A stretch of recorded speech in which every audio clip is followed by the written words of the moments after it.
Hey guys, what's going on? And welcome back to another episode of Marvel Contest of Champions.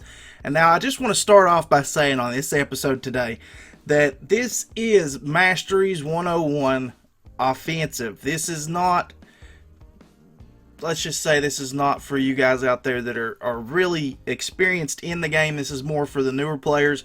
If you know someone new who's looking to kind of get a feel for what it's like coming right into the Masteries, send them over. This is going to be a three-part series on offense, defense, and utility. So we'll talk a little bit about what to look forward to moving ahead with Masteries and where they pretty much want to start putting their points at. Now, if you're hardcore into the game and you've got your Mastery set the way that you want them, you don't need to watch the video. I appreciate you sticking around if you do watch the video, just to kind of see what's going on. If you have any tips you can throw out there for newer players, that's perfectly fine too. Leave them in the comment section. I'll greatly appreciate it. But now, let's start off here. We're in the offense, and as you can tell, I have a lot of points in my offense. Your basically you're going to start off, and you're going to be like, ooh, let's get this. So we start off with strength. Increase the attack of all champions by 6. Whenever Masteries open up to you, this is the first thing you're going to see. This is the only one you're going to be able to put points in first off, and you're going to be like, let's just take it all the way to the top. Let's take it to the moon. You don't want to do that. You just want to put 1 in there, guys. Put 1 in there. Trust me. Put 1 in there. Move on over to greater strength. You're going to throw 1 in that as well. And you're going to be tempted. You're going to be tempted to throw more in there because it raises your PI, it raises your attack up, it makes things a little bit easier. But unless you're planning on having units down the line to recover these, let me show you here. 88 units just to recover the 30 that I have in here. And that goes up the more that you have placed in these things as well. Because you're going to want to spread this stuff out. You don't want to just throw it all in one spot. I know it's not going to be easy getting units in the very beginning unless you got money to spend on this stuff. But you want to focus on getting your courage up. Get your courage up all the way to 3. Leave extended fury and enhanced fury alone. Do not mess with them. They're going to be free. You're going to want to put your stuff in them. Leave them alone. Don't mess with them. Next up, you're going to be saving your units. You're going to be saving all of the stuff you get from your quests to work on your Masteries. And the first thing you're going to want to do after you get 1 in strength, 1 in greater strength, and then you max out courage.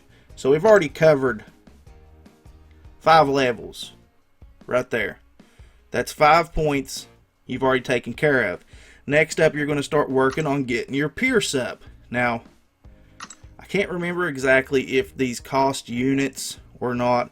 I know that it costs units to unlock lesser precision and lesser cruelty, because I'm pretty sure you have to throw one of the stony cores on them to get them unlocked.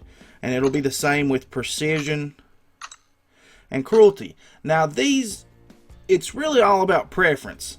You kind of really do need to have 3 in Pierce, but the rest of them, it's really up to you. A lot of people do just 1 in lesser precision and 1 in lesser cruelty.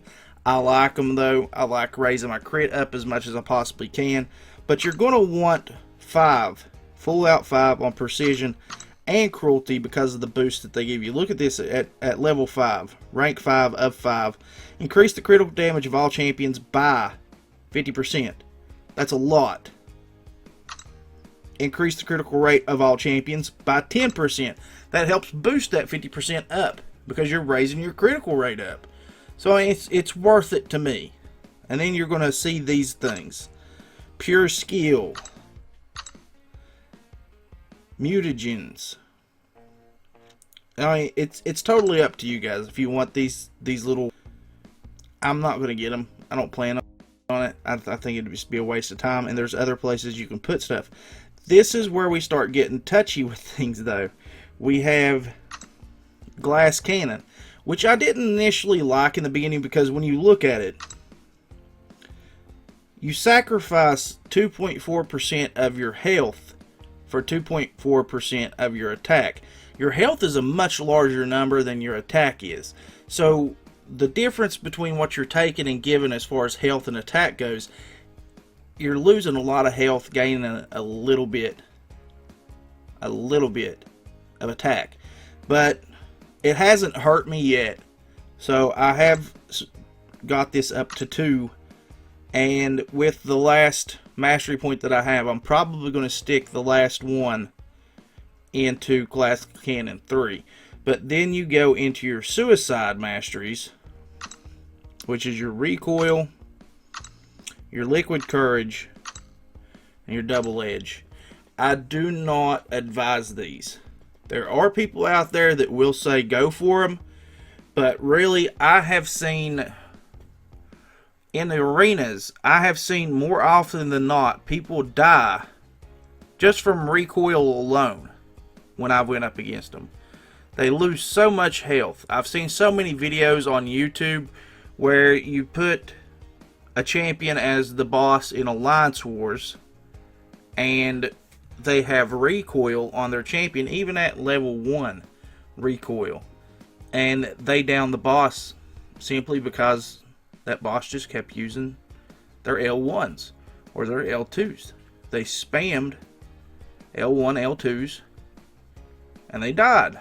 Yeah, sure, the person fighting them did some damage to them as well, but recoil did most of the damage for them. I don't like it. I don't like recoil. I won't go any further than Glass Cannon. That's it for me. I'm not going any further than that. So it's really up to you guys. If you have friends that recommend you go that way, Turbo Tim I know will recommend that you go further than Glass Cannon. He will probably tell you to get all of these, and that's fine. That's how he runs things. Another detriment to him for new people starting out, if you're looking to get into Alliance quests, whenever you start working your way up, there is a hill block path, 2 of them, on the outsides of Section 2. One of them is a bleed as well. If you don't have the champions, then you're kind of screwed. But there's really no point in having liquid courage or double edge on those outside paths unless you're planning on running with someone like Vision. Can't remember if Ultron's poison immune or not. I think he is. Ultron and the Vision, or OG Vision. Anybody else that you take in there, you're kind of up a creek on. So, especially if you have Captain Marvel. Captain Marvel is an awesome champion to take on the poison path. But if you have double edge, you're dead, because she's not bleed immune. So it varies between what champions you have. There are a lot of people out there, it's like, well, you have to have this. You have to have that. You've got to have liquid courage. You've got to have double edge. Well, the thing that they don't understand is we're not all going to have access to all of these champions that work well just for them. Not everyone's going to be able to do that. I personally have champions that I could have these things on here, but I don't want them. Simply because of the fact of, like I said, I've seen recoil do way more damage than what it's good for. Let's take a look at it. Recoil. Increase special attack damage for all champions by 10%, but they sacrifice 5% health for each activation. And at max, increase special attack damage for all champions by 20%, but they sacrifice 10% health for each activation. So if you're going up against a champion that if you're going up against a champion that regenerates health, let's say you're in Alliance Wars, and you're going up against Wolverine on the main boss node, you really couldn't do this, because if you hit 10 L1s or 10 L2s or any combination, if you hit 10 specials in that match, period, you're dead. If you hit 5 of them, half of your health's gone. It's I don't know. I don't like it. Same thing. I mean, the same thing goes for rank 1. You lose 5% of your health. I can't live with that. Not whenever Alliance Quest is more the focus for us than anything else. And you really can't tend to sacrifice that kind of health in an Alliance Quest period. Because, you know, the whole goal of Alliance Quest is to do it without spending any kind of money, without wasting any kind of units. So, that's just my opinion on it. I don't like these. I like Glass Cannon.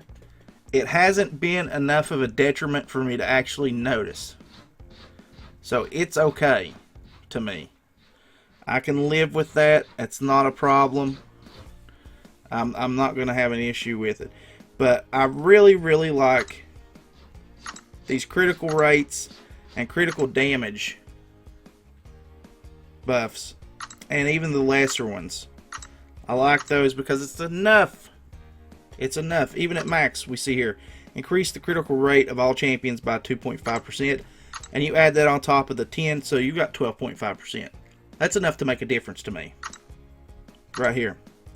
50% critical damage. Increase the critical damage of all champions by 50%. And we got 10 here. So that's 60. 60% increase on critical damage. And we've also raised our crit rate. So you should be critting out the rear end, especially if you're running a team that's crit heavy, like Daredevil, Captain America, and Superior Iron Man, or the All Mutant team.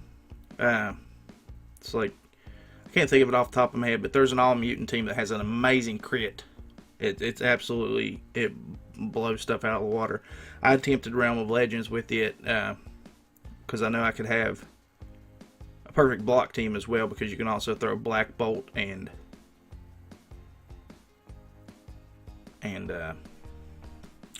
Cyclops and Magneto on the team. Sorry, it's really late. I'm going to try and burn through these things.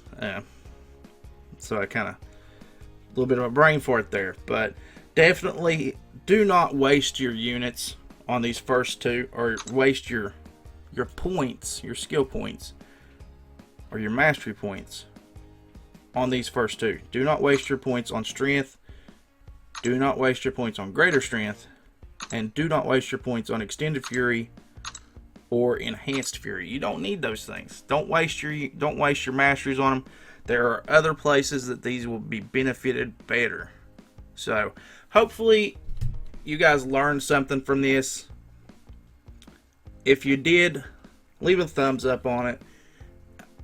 If you know somebody that's new to the game and you want to send them over to watch these kind of tutorials on these kind of things, send them over. This is what it's supposed to be about. It's about helping newer people get their footing and finding out what they need to work on most. First off, with these masteries, I would definitely focus more on getting your Pierce and your Courage up. That'd be number one. Then move on into the defense and start working on those cores. We'll talk about those in the next episodes though. And that's going to be it for this one, guys. Remember to like, share, comment, subscribe. We'll catch you guys in the next one. Later.